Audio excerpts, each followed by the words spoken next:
आप लोग कैसे हैं? उम्मीद करते हैं आप बहुत अच्छे होंगे। आइए हम दिल्ली का सबसे famous tourist place Lal Qila दिखाते हैं।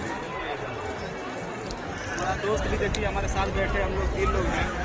हम लोग जा रहे थे घर, बट हम लोग को बस टाइम मिला। हम लोग सोचे आपके लिए थोड़ा एक वीडियो बना दें। अच्छा देख सकते हैं यहाँ पे सबसे ज़्यादा घूमने के लिए लोग आते हैं।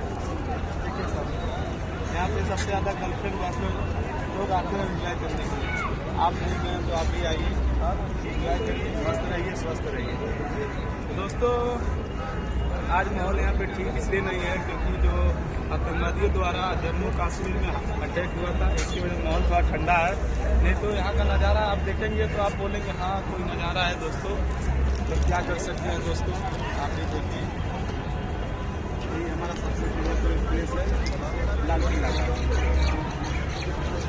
अभी तो माहौल थोड़ा ख़राब चल रहा है, माहौल अच्छा हो जाएगा दोस्तों।